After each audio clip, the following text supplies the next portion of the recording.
Today, we are on the hunt for a missing spacecraft. The suspect in question has made away with $4.2 billion in NASA funding, with the promise to develop a spacecraft that will transport astronauts and cargo to the International Space Station. Almost a decade later, and one of the biggest aerospace companies on the planet has failed to deliver a crew-capable spacecraft. So, where is the Boeing Starliner? This is the space race. NASA has been at the forefront of space exploration since the Cold War, and there is no more iconic NASA vehicle than the Space Shuttle. It may have been dangerous, it may have been preposterously expensive, it may have even been somewhat of a failure in many regards, but the shuttle was easily the most prolific and recognizable spacecraft of its day, becoming a symbol of human space exploration over 3 decades of operation. Most of these missions involved transporting astronauts to the International Space Station, which was first launched in 1998 and has been continuously inhabited by people since the year 2000. But in 2011, NASA decided to finally retire the Space Shuttle program, and that left American astronauts with no other option than the Russian Soyuz rocket for flying to and from the ISS. And while the United States and Russia are partners in the International Space Station project, NASA would prefer to not be dependent on Russia for all its launch needs. It doesn't help that Russia is a major political rival to the United States. With this in mind, NASA introduced the Commercial Crew Program in 2011. The idea was to partner with American private companies to deliver astronauts to and from the International Space Station. NASA would award contracts, and the companies would compete with each other to develop the most innovative, cost-effective, and safe solutions to get crew to the International Space Station. Fast forward to 2014, and after a lengthy bidding process, NASA awarded Boeing a $4.2 billion contract to develop the CST-100 Starliner spacecraft and carry out 6 missions to the International Space Station. Elon Musk's SpaceX also won a contract worth $2.6 billion to develop the Crew Dragon spacecraft and conduct 6 missions of their own. With 2 private companies in the mix, the assumption was that a healthy competition would result in a better product, delivered quicker and more efficiently than if NASA developed it themselves, and having 2 companies on board prevented a monopoly. Unfortunately, what should have been an exciting domestic space race ended up being far more one-sided than NASA would have predicted. SpaceX launched its first crewed mission in 2020, and Boeing is not set to try their own until at least April 2024. So let's dig a little into what went wrong with Boeing. They were to conduct the first test flight in 2016, but issues in development forced an 8-month delay.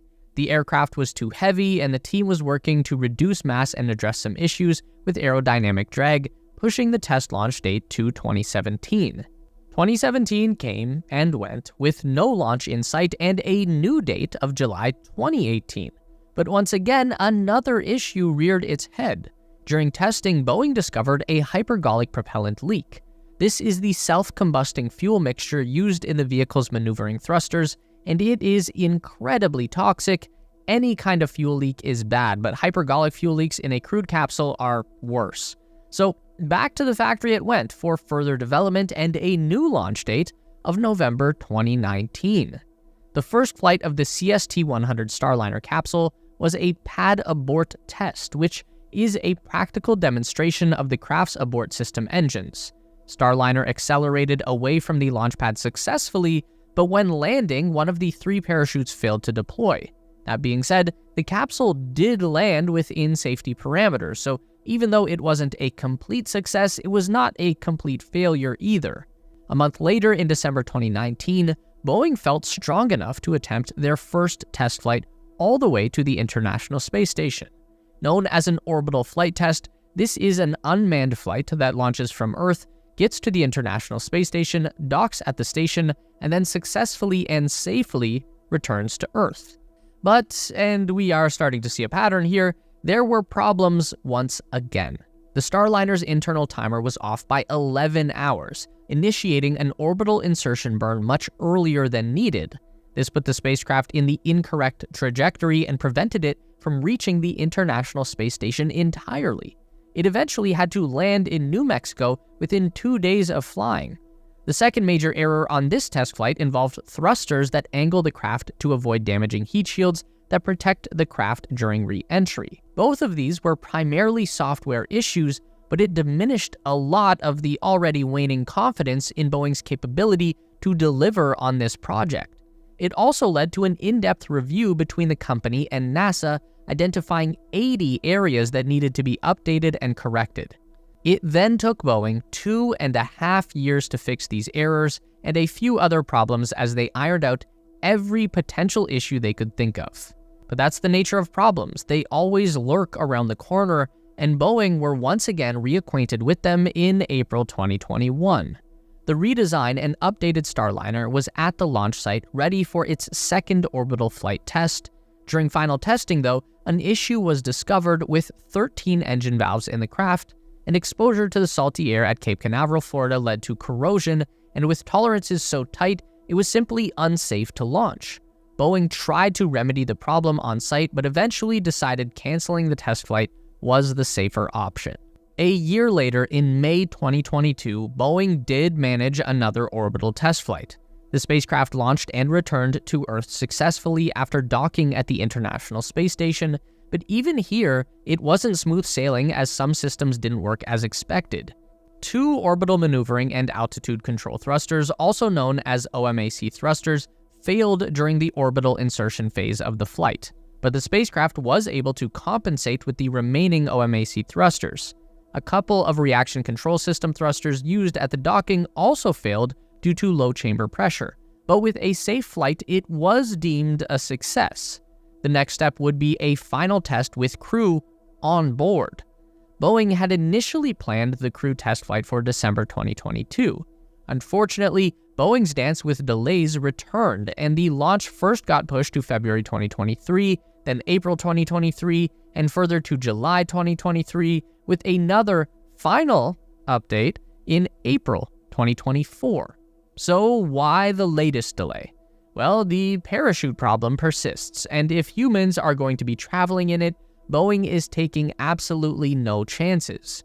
Engineers have found that the soft links used on the suspension lines of Starliner's 3 main parachutes cannot handle the load of the craft if one of them fails, and being able to land with just 2 out of the 3 parachutes is a safety requirement for NASA. Boeing engineers have now created a more robust soft link and redesigned the parachute system, and it's set to be tested sometime in November 2023. But then again, another problem surfaced more recently: wiring. The P213 glass fabric tape covering the electrical wires in the capsule was found to be a fire hazard. While it is commonly used in the aerospace industry to wrap wires to prevent chafing, in certain conditions and at different oxygen concentrations, it can be flammable, and Boeing would really prefer if the Starliner did not self-immolate, especially with crew on board.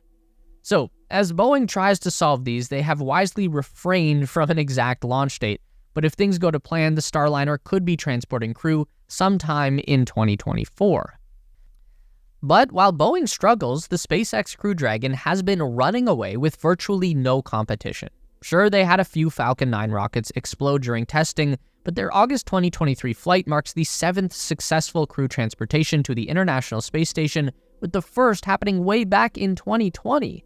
Their next mission is scheduled for early 2024, and they've seen their initial 6-mission contract with NASA jump to 14 missions, bringing their total contract value to almost $5 billion. In addition to that, the cost for seats on Crew Dragon are almost half of the Starliner.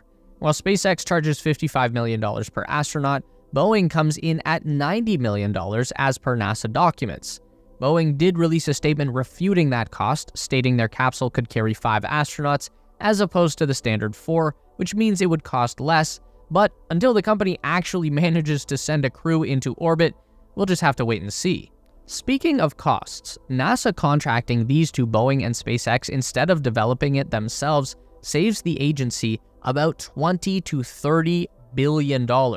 So while NASA benefits from lower costs, Boeing and SpaceX get to have someone else foot the bill for development, and this is technology that they still hold intellectual property rights to, allowing them to use it for other commercial projects and profit from.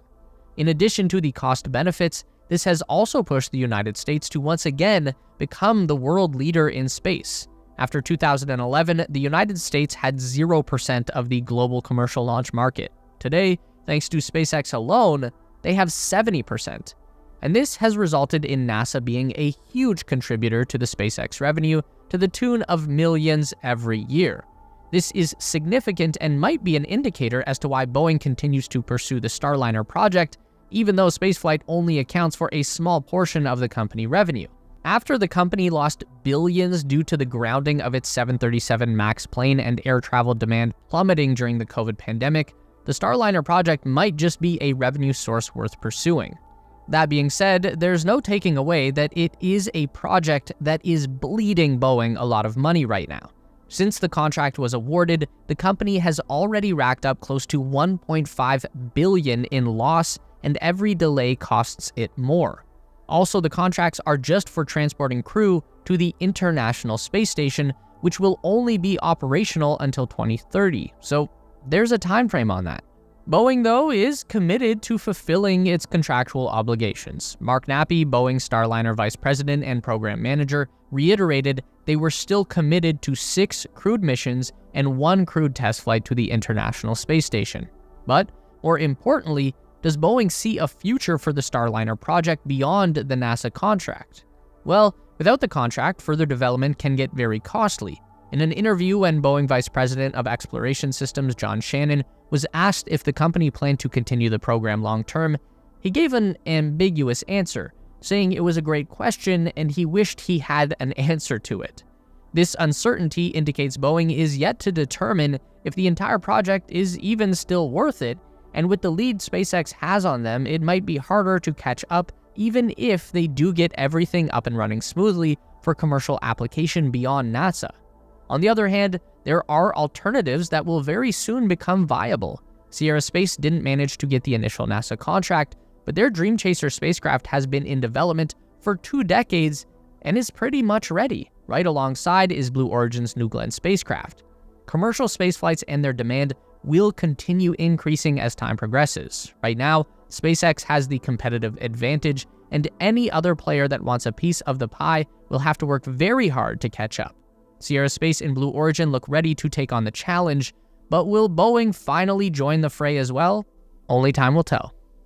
Meet us back here every week for more updates on everything aerospace industry and interstellar exploration related. Make sure to give the video a thumbs up today if you liked it. That really helps us out for real. And subscribe to the Space Race for more videos just like this. We do 1 long-form essay and 1 news update every week. And if you'd like more, we've got 2 more on the screen for you right now.